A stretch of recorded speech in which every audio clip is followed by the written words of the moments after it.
Hasil dan klasmen Piala Presiden 2024. Matchday pertama Grup A Piala Presiden 2024 telah tuntas. Persib Bandung dan Borneo FC Samarinda bersaing sengit di klasmen sementara. Persib membuka Piala Presiden 2024 dengan meyakinkan. Tim berjulukan Pangeran Biru itu menang 2-0 atas PSM Makassar di Stadion Sijalak Harupat, Kabupaten Bandung pada Jumat 19 Juli 2024 sore waktu Indonesia Barat. Dalam partai Grup A Piala Presiden 2024 lainnya, Borneo FC Samarinda membungkam Persis Solo 2-0 di Stadion Sijalak Harupat pada Jumat 19 Juli 2024 malam waktu Indonesia Barat. Untuk sementara Persib dan Borneo FC bersaing ketat di sementara Grup A Piala Presiden 2024. Kedua kesebelasan sama-sama mendulang 3 poin dari 1 pertandingan. Masing-masing juara dan runner-up Grup A dan B Piala Presiden 2024 bakal lolos ke babak semifinal yang akan diselenggarakan di Stadion Manahan Solo.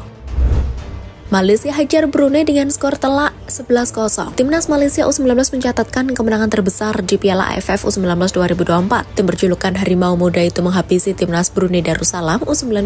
Malaysia U19 membantai Brunei Darussalam U19 dengan 11 gol tanpa balas dalam partai pertama Grup C Piala AFF U19 2024 di Stadion Gelora 10 November Surabaya pada Jumat 19 Juli 2024 sore waktu Indonesia Barat. Kemenangan dengan selisih 11 gol ini menjadi yang terbanyak di Piala AFF U19 2024, mengungguli Timnas Indonesia U19 yang menghajar Timnas Filipina U19 6-0 dan Timnas Australia U19 yang melumat Timnas Laos U19 6-0.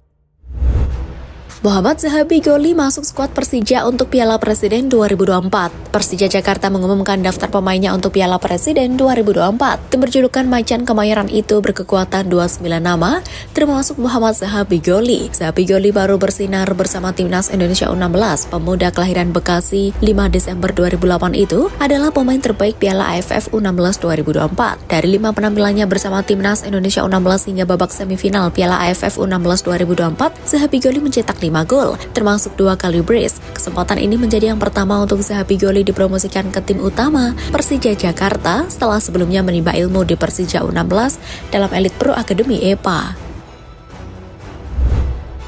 Persebaya masih berusaha merekrut pemain baru lagi. BRI Liga 1 2024-2025 akan dimulai kurang dari sebulan lagi, tepatnya pada 9 Agustus 2024. Dengan waktu yang tersisa, Persebaya Surabaya masih berupaya untuk mendatangkan pemain baru. Persebaya tampak melakukan perubahan komposisi skuad menyambut musim baru. Kini mereka sudah mendatangkan sejumlah pemain yang diprediksi bakal jadi tulang punggung tim. Untuk sementara, Persebaya memiliki 25 pemain, termasuk yang baru direkrut. Rinciannya sebanyak 19 diantaranya adalah pemain lokal, sedangkan 6 lagi merupakan pemain asing. Monster mulanya berencana untuk merekrut 6 pemain asing saja.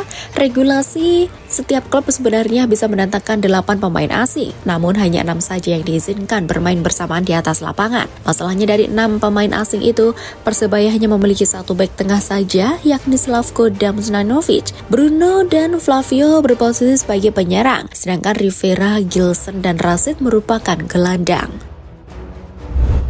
Timnas Indonesia U19 bisa kembali mendominasi dan menang kontra Kamboja. Timnas Indonesia U19 akan melakoni partai kedua Grup A Piala AFF U19 2024. Kali ini tim berjulukan Garuda Muda itu ditantang Timnas Kamboja U19. Duel antara Timnas Indonesia U19 kontra Kamboja U19 tersaji di Stadion Gelora Bung Tomo, GBT, Surabaya, Jawa Timur pada Sabtu 20 Juli 2024 pukul 19.30 waktu Indonesia Barat. Kemenangan atas Filipina jadi awalan baik buat Timnas Indonesia U19 pada turnamen kelompok umur bergengsi di Asia Tenggara itu. Di atas kertas, Garuda Muda lebih diunggulkan pada match di kedua nanti. Apalagi Kamboja sebelumnya kalah 2-3 dari Timor Leste. Pelatih sepak bola nasional Rasiman meyakini tim Garuda Muda bisa melewati adangan tim lawan dengan mudah. Skor besar seperti laga sebelumnya diharapkan kembali terulang. Australia akan kembali diperkuat wunderkid Bayern Munchen di kualifikasi Piala Dunia. Pelatih timnas Australia Graham Arnold terus memantau perkembangan pemain muda potensial yang kini bermain untuk raksasa Jerman Bayern Munchen. Sosok yang dimaksud adalah Nestori Irankunda. Winger berusia 18 tahun itu diproyeksikan untuk memperkuat Socceroos pada ronde ketiga kualifikasi Piala Dunia 2026 zona Asia. Pada fase ini timnas Australia tergabung di grup C bersama Cina, Bahrain, Jepang, Arab Saudi, dan timnas Indonesia. Graham Arnold berencana mengirimkan asistennya rekannya Rene Meulenstein ke Jerman untuk melihat perkembangan remaja sensasional kelahiran Kigoma, Tanzania tersebut. Nestori Irakwanda memulai debutnya untuk Socceroos pada Juni 2024 lalu. Irankunda bermain dalam 2 laga melawan Bangladesh dan Palestina pada lanjutan kualifikasi Piala Dunia 2026. Mantan bintang Adelaide United itu tampil cukup baik dan ikut menyumbangkan sebiji gol saat timnas Australia menghajar Palestina 5-0. Setelah Juni 2024, torehan gol itu sekaligus menjadikan Nestori Irankunda sebagai pencetak gol termuda Socceroos. Indra Safri minta tak ada lagi dikotomi pemain diaspora dan lokal. Timnas Indonesia U19 baru melakoni 1 laga grup A Piala AFF U19 2024, namun mulai muncul komentar negatif dari netizen soal performa mereka setelah menang 6-0 atas Filipina 17 Juli 2024. Ada suara yang mengunggulkan sosok Jens Raven yang sukses mencetak gol di laga tersebut. Dia baru masuk ke menit ke-67 dan kemudian mencetak gol terakhir laga tersebut di menit ke-87. Arhan Kakak yang diganti Jens Raven memang tak mencetak gol, namun dia sukses membuka ruang untuk rekan-rekannya. Kakak malah mendapat beberapa komentar negatif hanya karena tidak mencetak gol. Muncul pula suara agar Indra Safri memainkan Jens Raven sejak menit pertama. Indra Safri menegaskan tak ada garansi pemain tertentu pasti diberi kesempatan untuk starting 11. Setiap pemain tetap harus berjuang mendapatkan tempat. Dia juga menegaskan bahwa tak perlu ada pembedaan pemain diaspora dan lokal, mengingat status mereka sama-sama WNI.